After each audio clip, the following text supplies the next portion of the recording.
Where is there reason to believe the Michigan State run game can get better next fall? And also for this basketball season, who on earth is the MVP of this team?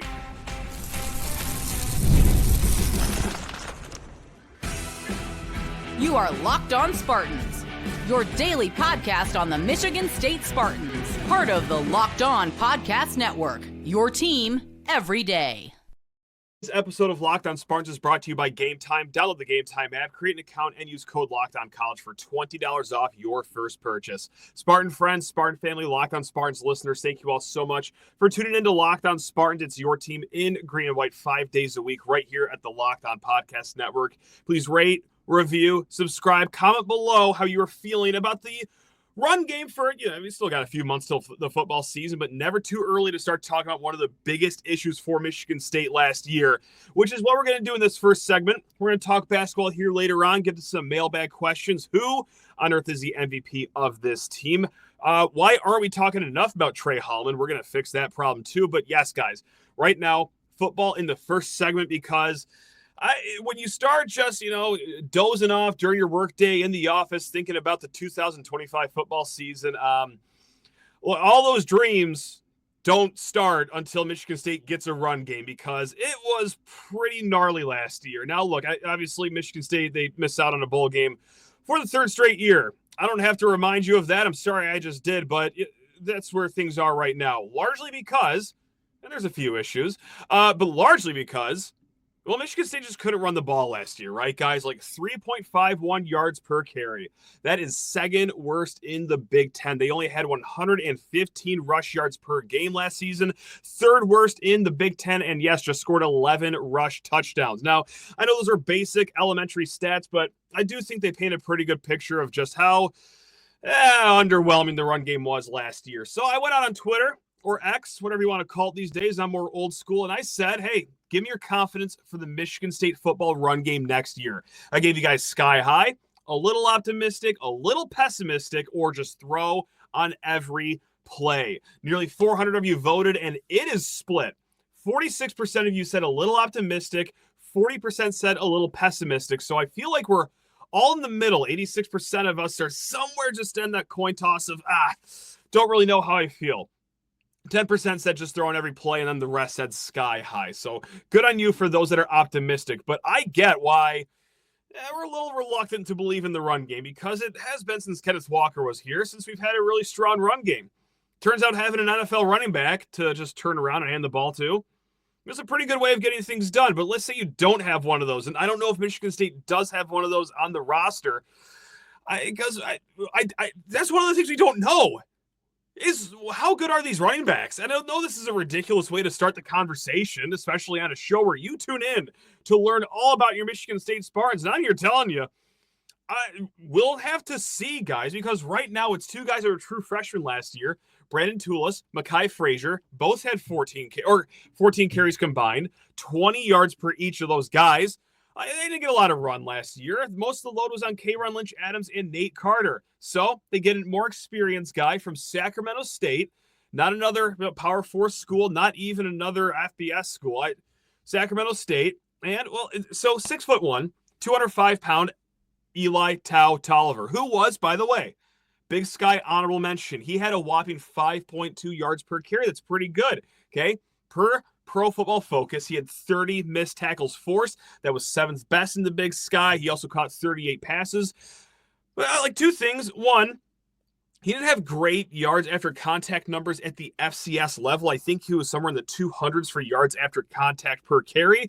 And that's kind of the second part, too, is that he did it at an FCS level. So we'll see how big this jump is from playing for the Hornets at Sacramento State to playing over here at Michigan State. And you also have Jace Clarizio, too. True freshman.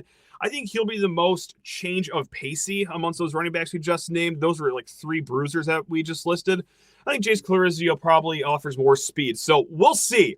But here's what we do know. This is where we start to have the glimmer of hope that, hey, maybe this run game can actually get off the ground for the first time in a long time. Because what we do know is that, you got a quarterback that does have two great legs that the gods had gifted him, right? 4.9 yards per attempt. And we're not talking, he got sacked or okay, this is a scramble. No, these were all well-designed runs, according to Pro Football Focus, 4.9 yards per carry. He forced 30 missed tackles. That was the highest amongst all Big Ten quarterbacks last year. And he also got 3.6 yards after contact. That was second most amongst Big Ten quarterbacks last year, only behind, we're using the word quarterback loosely here, Alex Orji. So look, Aiden Chiles, and they started to use his legs more and more as the season went along, probably preserving his health early in the year.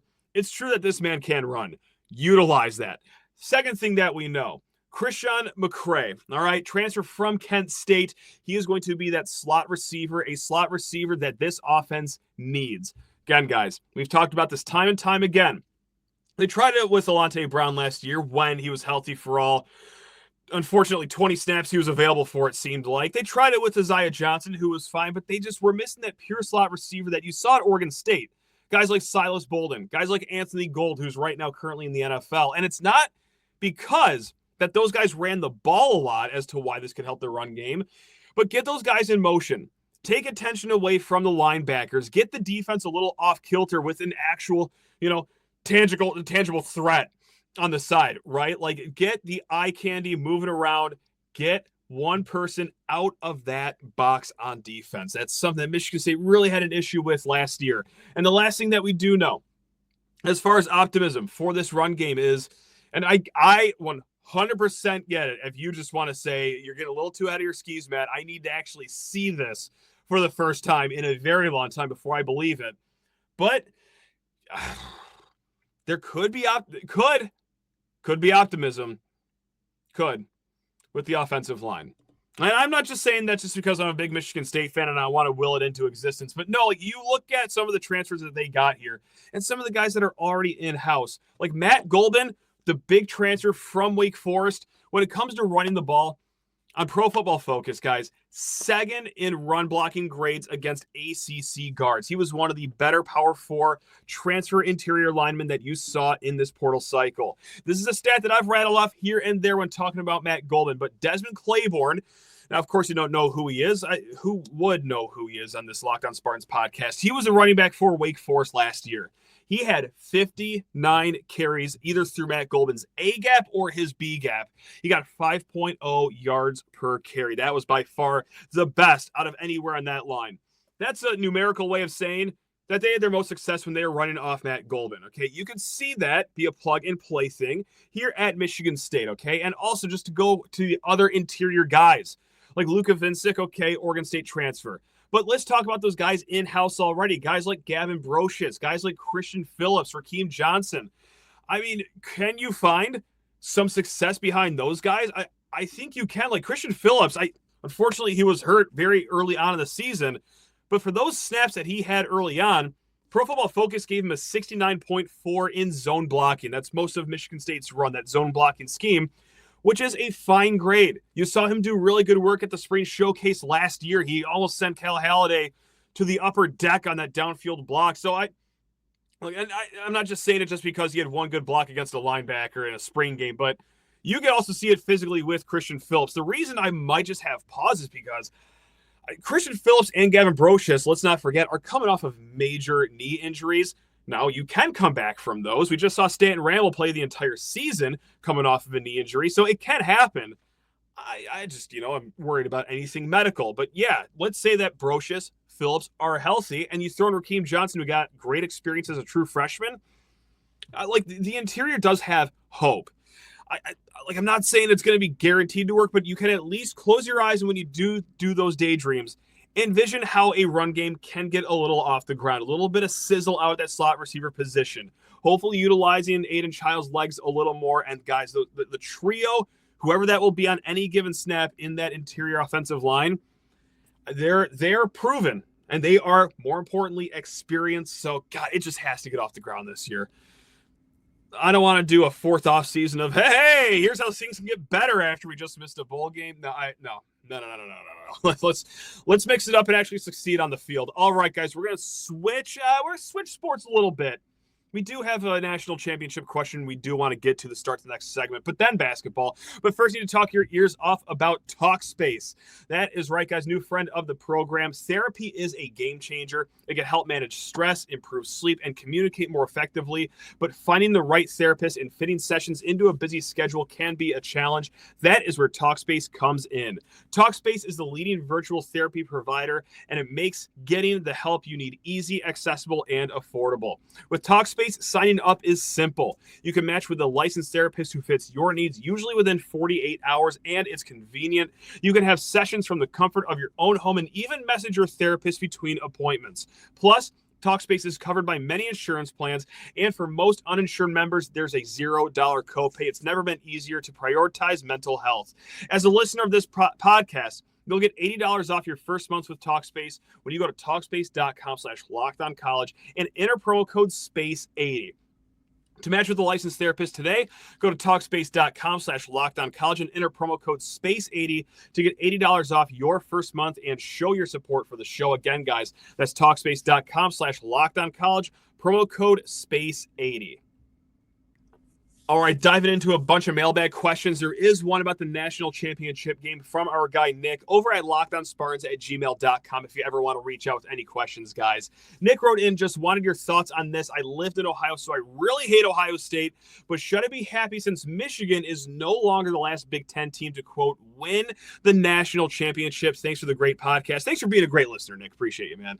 No, what I was rooting for on Monday night was like a non-fatal, let that be known, meteor strike right there at the 50-yard line. Nothing to, do extraordinary damage to anyone, of course, but just enough to cancel the game and, just have it postponed permanently. I didn't want either team to win, quite frankly, but I guess, yeah, if you want the positives, there is something to be said about, Michigan no longer having the last title in the Big Ten. Their fans get upset. That's all fun and well, I guess. And you want to look at it from a Michigan State point of view, like more precisely. Well, the Big Ten got $46 million this college football playoff cycle, and that's not just because of Ohio State. That's because of Penn State, too. I think Indiana got a little bit for their appearance. But you divide all that amongst the teams, that's $2.6 million per school. So, yeah, I guess why not see Ohio State keep winning?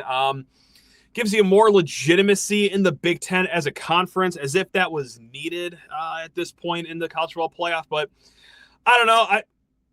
The negatives are, and this is kind of where I lean, this is why I didn't want to see Ohio State win. Like, recruiting against Ohio State or taking air out of that program was hard enough. Well, that just makes life even harder. Let me be fully clear right now. Michigan State is, it seems like stratospheres away from Ohio State right now, but still any little bit of help can go a long way. And, well, them hoisting the national championship trophy and banging out all those wins, I don't think that necessarily helped Michigan State's cause right here. But also, too, just with this, Ohio State doesn't do anything for me anymore. I know I've talked about this, lamented about this in the past when it comes to, Ohio State versus Michigan, their rivalry, but it was fun when Ohio State was holding up their end of the bargain, hey, when Michigan State couldn't beat Michigan and knock them down a few pegs, at least Ohio State could save the day, right? They did it the last 3 years, leading up to Michigan's championship, so they let them, achieve all their goals, so they're dead to me ever since. So, no, I had no rooting interest for Ohio State in this game, but that non-fatal meteor never came, so I guess we'll just look at the positives here. Another positive, hey, I'm glad Kirk Herbstreit got what he wanted, apparently, getting emotional after that game on camera. And I'll bite my tongue on a lot of it, but just what really hangs me up is getting emotional and, just saying, quote, after all they went through, Ohio State this year, all the adversity, you mean just losing to Michigan as 20-point favorites at home with a roster that costs more than the entire Detroit Tigers payroll at this point. Oh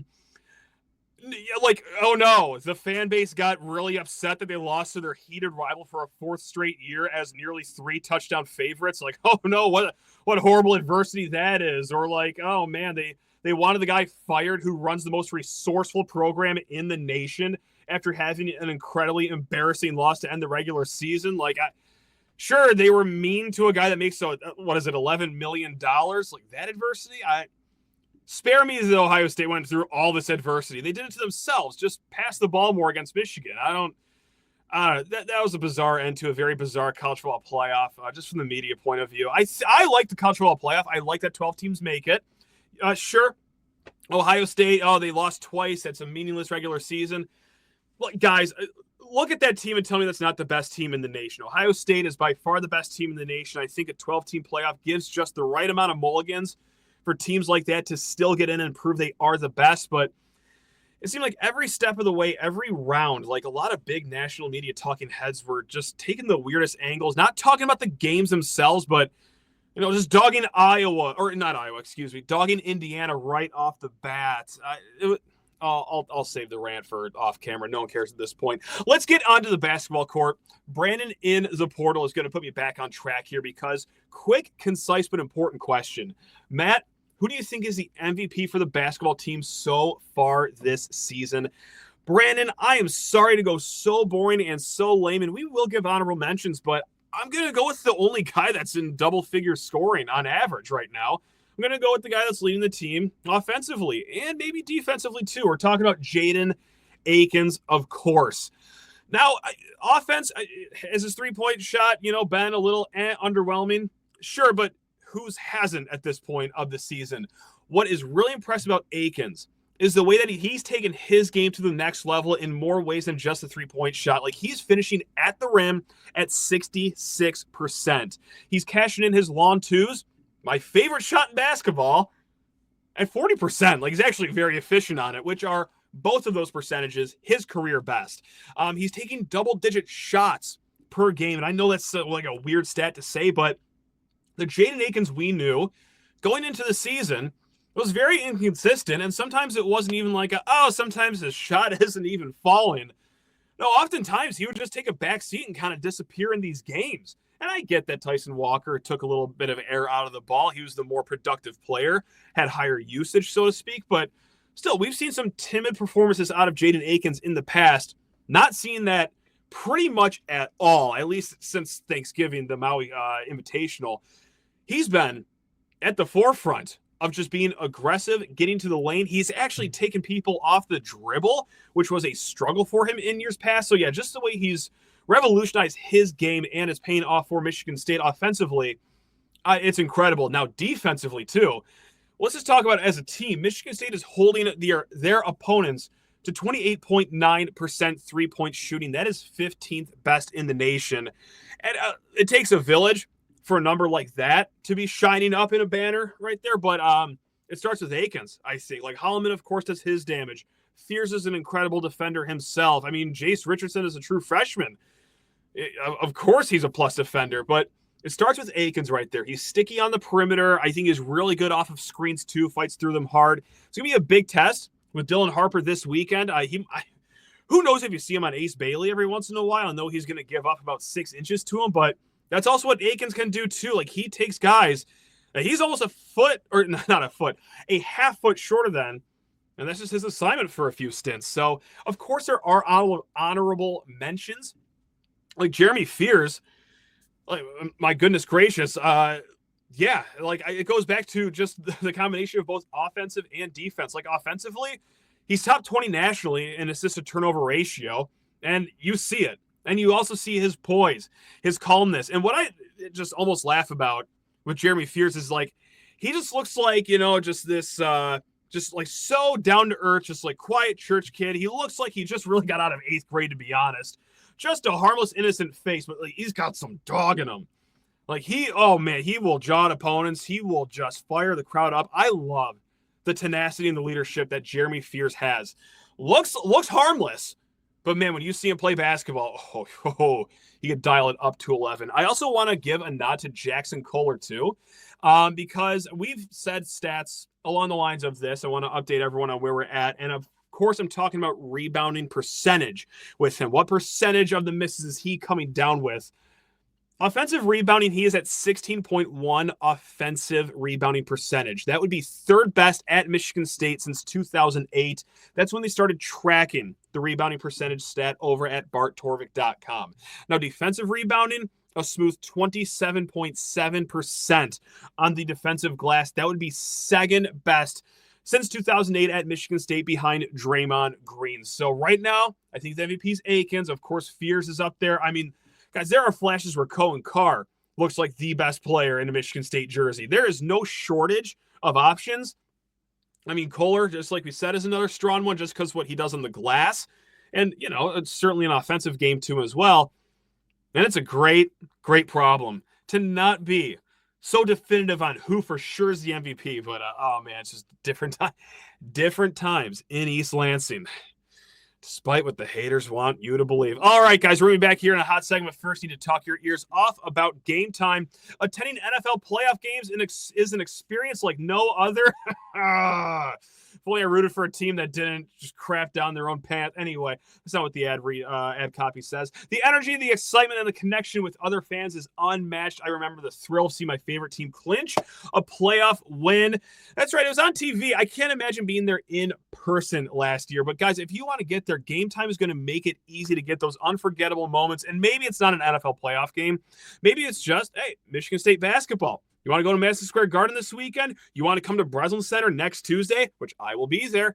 Thank you, Game Time, ahead of time for the tickets. You already know I will be hopping on those last-minute deals as I walk into Breslin Center.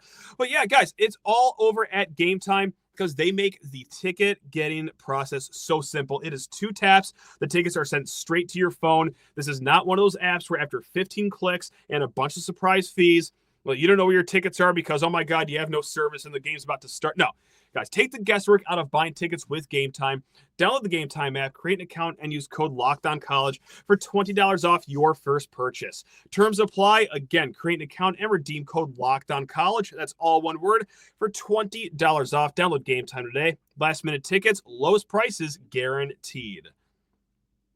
All right, PGH has the question that will kick off this third segment, talking about Trey Holloman, because they write in, can we talk more about what Trey Holloman means to this team? I think he often gets left out of the conversation, but Sunday's game showed why he is so important to the team's success.